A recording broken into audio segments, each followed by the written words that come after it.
So today we're going to do some painted on stripes on this 2017 Silverado. Most of the time when we put stripes on a vehicle, we put them underneath the clear. We very carefully sand the tape edge off on the base coat, and we bury it clear. We sand that and we re-clear it again. Well, you don't have to do that to put stripes on the vehicle. You can put a single stage urethane paint right on top of the urethane clear coat. Full disclosure right up front, the vinyl shop can do this way cheaper than paint. But paint lasts forever.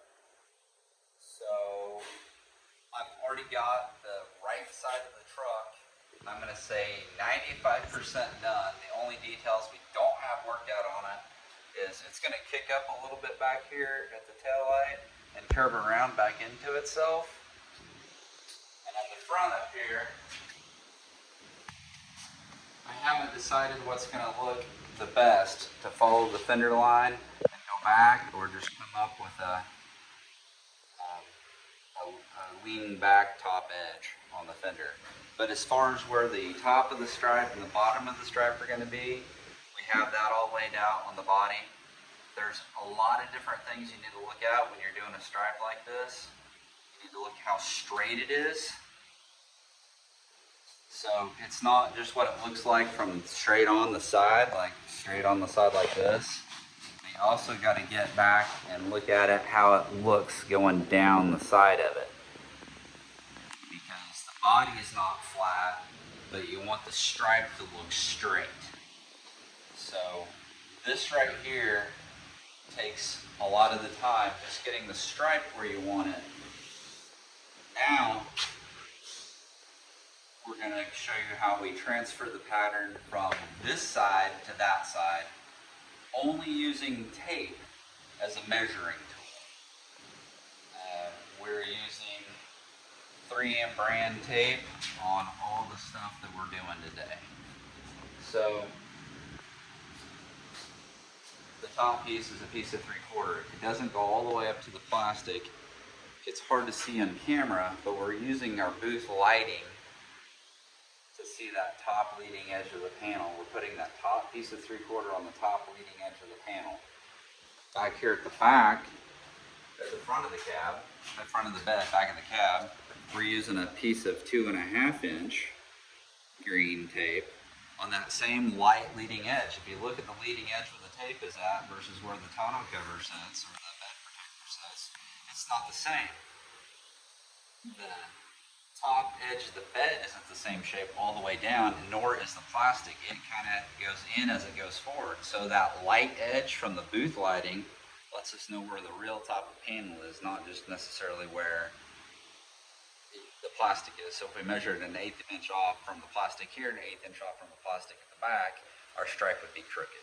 So using that light edge from the booth lighting to set that tape is very important. Come up from there. We had that same light edge, the top edge of the door. We used a piece of 3/4 that we went over it. You won't get it perfect the first time laying it down. And it all starts with guessing. This is just where we wound up with. So the guess was, we know we need a 3/4 piece back there. We laid the first stripe out, we see where it lays, and we start laying our guide tape. This piece of 1.5 inch right there, we would call it a guide tape. Originally, this piece of guide tape was underneath that tape. As we did it, we kept making markers, changing it to make the stripe straight and look even from like the top molding. It looks even from the top, it looks even from the door handle. The hardest part of the whole side of the truck is actually the first part of the fender. This body line's driving down, this body line's diving up. It's also getting smaller here. So from here forward, to get the top leading edge to where it looked aesthetically pleasing from the top edge, without it look like the stripe was getting fatter as it goes forward. We want it to get skinnier as it goes forward, and without making it look like it's following the leading edge of the fender, turning up at the front. So for me, this was the hardest part. Getting onto making the other side match. So for our guide tape on the other side, I'm going to start on the other side just like I did. I'll put this piece of 3/4 there. Same thing here underneath the mirror, that same light edge, piece of 3/4. But if you look, it's not really hanging that piece of 3/4. We got about a 16th sticking up on that edge right there. That's letting us know that 16th makes a difference. You will see that 16th if it's not exactly right there.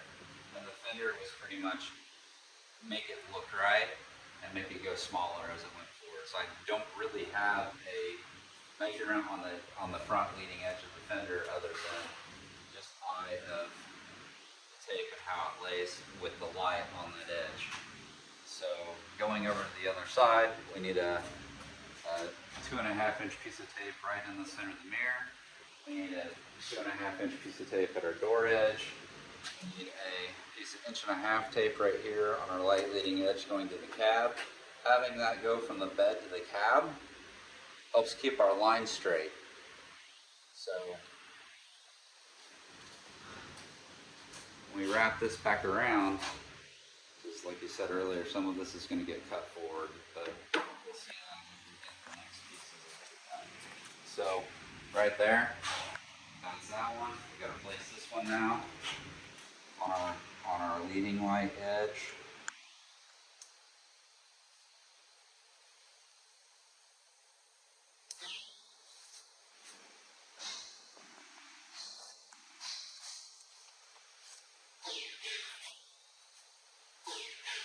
Pull it tight. Straight. Piece of 3/4 here.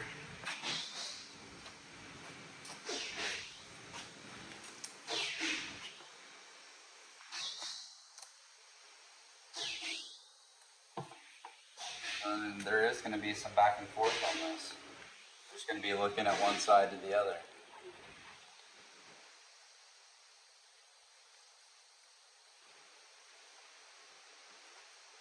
And then our last piece of tape, right on that same light edge, right below the center of the mirror. And then we're just going to be laying our long pieces of 3/4 down the side, making it look right like we did the other side. Okay, so we just talked about all of our marking tape. The important thing now is, just like a guide string for building a house or for doing a foundation on concrete, you want to keep the tape tight. Like on a plumb bob, you can hear the tape stretching, and that makes it as straight as possible. We don't want to get it too tight too fast, because look, I'll show you why. We'll do it on this one. So I'm pulling on it right there like that. And then I come down. Look at, we got a little bump on our tape where my thumb was right there. It's hard to see. I'll pull that off. I'll do it again. And we'll put another piece of tape on there. So we got to be careful about where we put our thumb, because that right there, that little whoop-de-doo in the tape right there, that's just caused from the pressure of my thumb on the tape.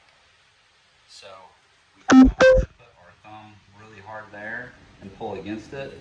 We want to use the bottom side and pull the tape like that before we got straight on the panel. And even pulling tight on that, it makes the tape a little skinnier the tighter you pull it. So that was an example.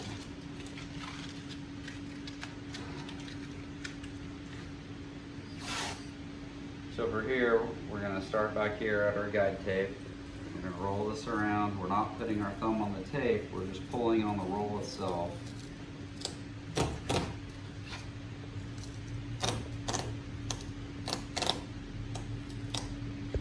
And what we learned from putting the guide tape down, wherever you pulling up like that can also create a wobble in the tape. This might go a couple of times. What's important for where this stops and starts, because it will be a different distance away from wherever it's at, so we just use the front of the stake pocket to mark where our guide tape starts from. And then we're going to do a long pull, keeping it fairly tight and just with one finger. And we're going to go down and we're just going to touch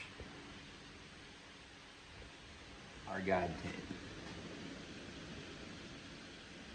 So, and then I'm just going to wick it back just on the guide tape. And then we're going to come up to our next marker.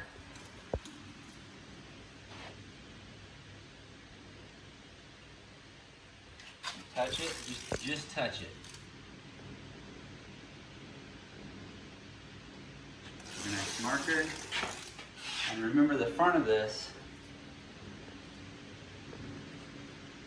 is just arbitrary. The important thing to learn from this is keeping the tape tight and pulling it without putting any stretch marks on the tape. Now if you look down there, you can see that our guide tape that we used for the front side of the bed, the back side of the cab, it's actually a little bit crooked. It's leaning down. So it's not perfect. It takes time. We're going to lay this out a couple of times before we get it right, but that's the major thing I wanted you to see is no thumb on the tape to pull with. You can do that with fine line doing corners, but you shouldn't do it for doing straight stripes with paper tape. We're going to do this in a couple of sections. I think this is going to be good for part one as far as covering measurement and equality on both sides of the body.